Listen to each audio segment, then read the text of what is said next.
Doctor Strange in the Multiverse of Madness resmi menjadi film ke-28 Marvel Cinematic Universe atau MCU yang telah dirilis. Film ini kembali mengangkat konsep multiverse setelah apa yang terjadi di Spider-Man No Way Home yang rilis 2021 lalu. Gak heran Doctor Strange 2 begitu dinantikan setelah No Way Home berhasil menggempakan penggemar MCU.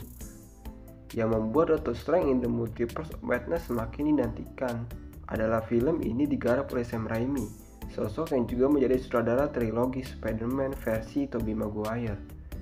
Nggak bisa dipungkiri bahwa Raimi atau Sam Raimi dan juga penulis naskah Michael Waldron menghadirkan Doctor Strange 2 dengan berbagai elemen yang sangat berbeda dan fresh dari film-film MCU sebelumnya.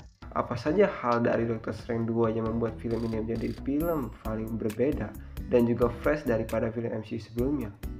Oke, tanpa basa-basi lagi, simak saja berikut ini.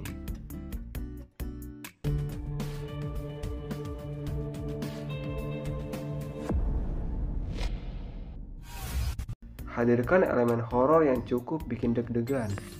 Jika ngomongin film MCU, pasti sebagian besar dari kamu mengidentifikasinya dengan genre aksi, fantasi, atau drama. Maka daripada itu, Marvel Studios sempat mengejutkan penggemar saat mengumumkan di San Diego Comic-Con 2019 bahwa Doctor Strange in the Multiverse of Madness bakal mengusung elemen horor. Walau sempat terjadi pergantian sutradara, Marvel Studios ternyata tetap konsisten untuk tetap menghadirkan elemen horor di Doctor Strange in the Multiverse of Madness ini. Selain dikenal sebagai sutradara trilogi Spider-Man, Sam Raimi juga dikenal sebagai sutradara spesialisasi horor. Sam Raimi sama sekali enggak menyia-nyiakan kesempatan untuk menghadirkan pengalaman horor di film ini dengan adanya berbagai jump scare yang sanggup bikin kamu kaget sampai melompat dari kursi saat menontonnya. Adegan yang paling berasa nuansa horornya adalah ketika Scarlet Witch mengejar-ngejar Doctor Strange, American Chavez, dan Christine Palmer di terowongan menuju Book of Vishanti.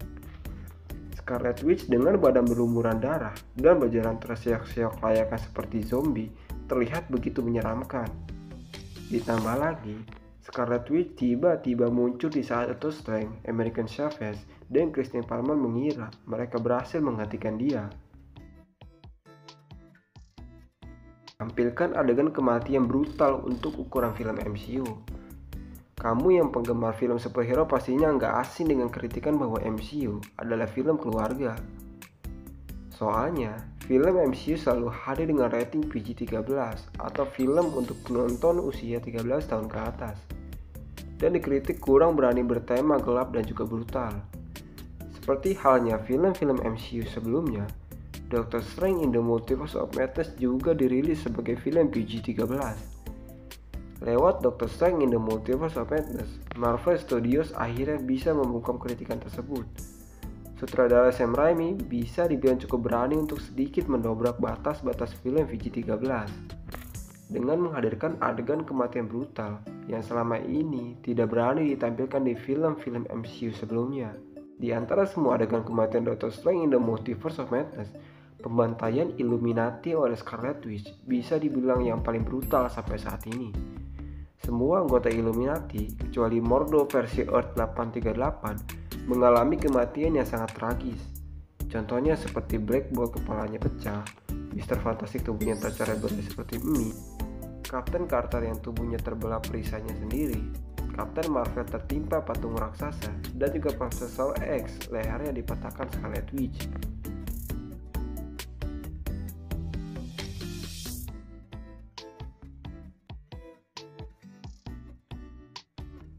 Sebelum Doctor Strange in the Multiverse of Madness dirilis, Marvel Studios tidak pernah mengungkapkan siapa yang bakal menjadi villain utamanya. Alhasil, banyak penggemar yang membuat teori, termasuk menduga-duga bahwa Scarlet Witch bakal menjadi villain. Dan ternyata teori penggemar akhirnya terbukti karena Scarlet Witch benar-benar menjadi villain utama Doctor Strange in the Multiverse of Madness ini. Orang jahat menjadi baik sudah biasa di MCU, namun baru kali ini Marvel Studios mengambil salah satu superhero Avengers untuk dijadikan villain utama di Doctor Strange in the Multiverse of Madness. Walau jika kita kilas balik, Wanda debut di MCU dalam keadaan sempat berpihak kepada Ultron, villain di Avengers Age of Ultron yang rilis 2015 lalu. Keputusan untuk membuat Scarlet Witch menjadi villain bisa dibilang cukup tepat, supaya menunjukkan ke banyak orang bahwa superhero bukanlah sosok sempurna, bahkan bisa terjerumus ke dalam sisi gelap. Selain itu, Scarlet Witch yang berubah menjadi villain bisa dibilang cukup setia pada kisah Wanda di semesta komiknya. Film yang kisahnya melanjutkan peristiwa dari serial MCU. Sejak 2021, Marvel Studios memperlebar MCU dengan merilis berbagai serial yang berhubungan dengan film MCU. Walau begitu, masih banyak orang yang enggak yakin bahwa cerita di serial MCU bakal memiliki dampak ke film MCU nantinya. Kamu yang selalu mengikuti serial MCU pastinya berbahagia, karena Doctor Strange in the Multiverse of Madness ternyata benar-benar melanjutkan dari apa yang terjadi di serial WandaVision. Soalnya, Doctor Strange in the Multiverse of Madness sama sekali enggak menjelaskan Darkhold, bagaimana Wanda menjadi Scarlet Witch dan mendapat kostumnya, serta bagaimana Wanda bisa punya 2 anak. Semua poin-poin penting tersebut sudah dijelaskan di serial WandaVision sebelumnya. Doctor Strange in the Multiverse of Madness akan menjadi pukulan telak bagi orang-orang yang sebelumnya begitu kekeh atau ngotot bahwa serial MCU nggak bakal nyambung ke filmnya. Untuk kedepannya, pastinya bakal ada lebih banyak film MCU lainnya yang ceritanya bakal berhubungan dengan serial tersebut. Karakter MCU mengeksplorasi semesta lain. Doctor Strange in the Multiverse of Madness memang bukan proyek live action MCU pertama yang mengangkat konsep multiverse.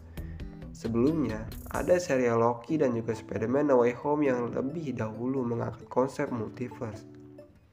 Namun, kedua proyek live action tersebut tidak memperlihatkan bagaimana karakter MCU mengeksplorasi semesta lain. Lewat Doctor Strange in the Multiverse of Madness, kita akhirnya bisa melihat karakter MCU pergi ke semesta lain, tepatnya di Earth 838, dan semesta yang mengalami inkursi. Bahkan, sebagian besar peristiwa filmnya terjadi di kedua semesta tersebut. Bisa jadi, nantinya kita bisa melihat lebih banyak semesta yang dijajahi oleh karakter MCU di berbagai proyek-proyek MCU mendatang. Oke, itulah deretan hal yang membuat Doctor Strange in the Multiverse of Madness menjadi film dengan konsep paling fresh di MCU sejauh ini. Semoga kita bisa melihat semakin banyak hal-hal baru untuk berbagai proyek MCU mendatang. Bagaimana pendapat kalian? Tulis di kolom komentar. Dukung channel ini dengan cara klik tombol subscribe dan bunyikan loncengnya agar kalian mengetahui updatean seputar review film dan teori film lainnya. See you next time.